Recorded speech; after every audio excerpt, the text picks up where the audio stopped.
ہجرت کے موسم۔ ہجرت ایک تکلیف دہ عمل ہے، بھلے خوشی سے ہی کیوں نہ ہو۔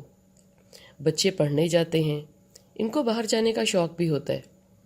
ماں باپ بھی چاہتے ہیں سمندر پار چلے جائیں گے تو تجربہ بھی ہو جائے گا، ساتھ ساتھ کام، ساتھ ساتھ پڑھنا بھی اور ذرا بچت بھی، اکیلے رہنا بھی آ جائے گا اور پڑھائی تو ہوگی ہی۔ سب کا خیال ہے کہ دوسرے ملکوں میں ہر شے بہتر ہے ہمارے ملک سے۔ پاکستانی ولایت امریکہ جاتے ہیں پڑھنے، ان کے بچے ہمارے ہاں بھی آتے ہیں، ہم ان کے ہاں خریداری کرتے ہیں، وہ ہمارے ہاں کرتے ہیں، سب ٹھیک ہے، مگر گھر گھر ہوتا ہے۔ اصل میں انسان ایسا ہی ہے، چاہتیں پرواز کرتی ہیں دور دور، چاہتیں کہہ لیں یا خواب۔ خوابوں کے پر ہوتے ہیں، حقیقت کے نہیں۔ دل لگتا ہے جہاں دل ٹھکتا ہے۔ ترقی کس کو اچھی نہیں لگتی، مگر ارتقاء کا عمل ہم سے بہت کچھ چھین لیتا ہے۔ آگے بڑھنے کی لگن بہت سو سے ناتا توڑوانے کی قیمت پہ ملتی ہے۔ کبھی خود سے بھی اتنی دوری ہو جاتی ہے کہ خود کو ڈھونڈنا پڑتا ہے کہ وہ جو اصل میں میں تھا، اس کو کیا ہوا؟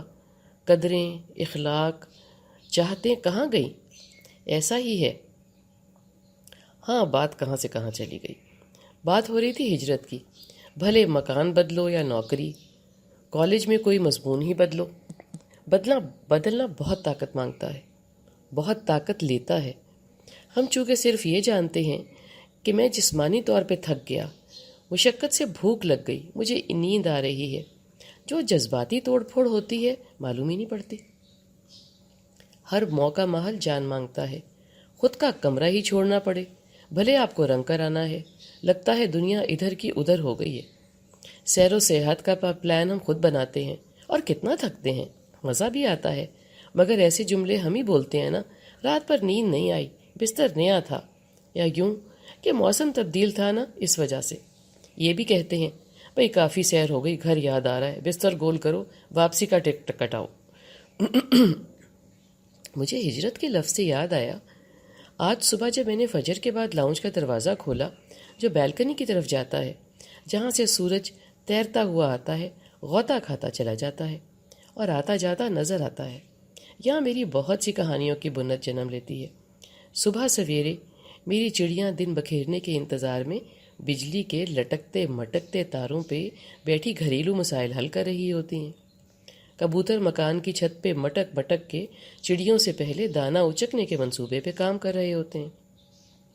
سامنے کے 2-3 گھروں کی گشتی بلی تقریباً کئی گھات لگائے کسی معصوم چڑیا کے انتظار میں ہونٹوں پہ زبان پھیر پھیر کے رال سنبھال رہی ہوتی ہے۔ کمال کا منظر ہوتا ہے پاؤں پھٹنے سے پہلے اور ذرا دیر تک، اور پھر ہم سب کی طرح ہر کوئی الجھ جاتا ہے دن کی بھیڑ میں، معاش کی تلاش میں۔ فجر تو جیسے بھاگ بھاگ کے آگے کو آ رہی ہے، مصلح سمیٹتے ہی باہر کا رخ کرو تو بس سبحان تیری قدرت ہی کہہ پاؤ۔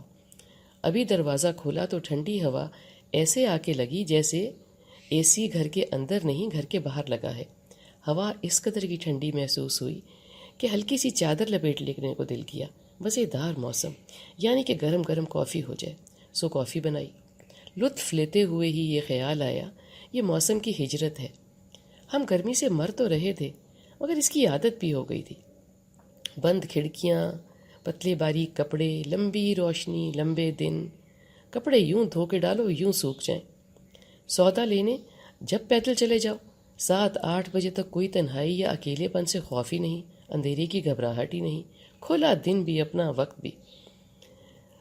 بدلنے چلے موسم کی خوشی بھی ہے کہ الگ سے پکوان، الگ سی مصروفیت، 7-8 مہینے پہنے وہی کپڑے، بندہ تھک گیا تھا۔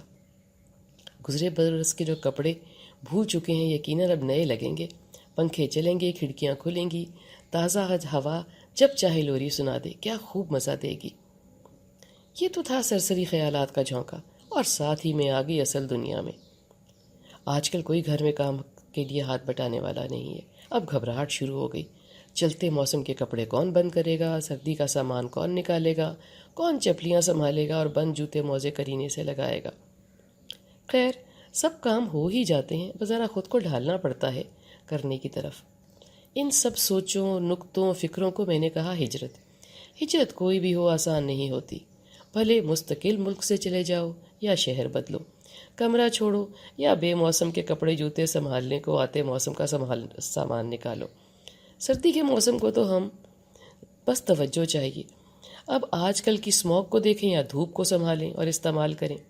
گدے، لحاف، شالیں سب کو دھوپ لگوانی ہے نا، دھوپ لگوانی پڑتی ہے، اس لیے کہ ان کو بند ہوئے جو آدھا سال سے زیادہ ہو گیا ہوتا ہے۔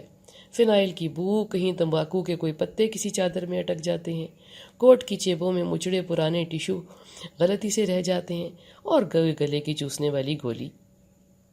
کسی کی کوٹ کی جیب میں سے کوئی پرانا چائے کافی کا بل بھی نکل ہی آتا ہے، اور کہیں کہیں نئی ملاقات کا کوئی فون نمبر۔ کئی گزری کہانیاں لے آتے ہیں جب ہجرت موسم کر رہے ہوتے ہیں۔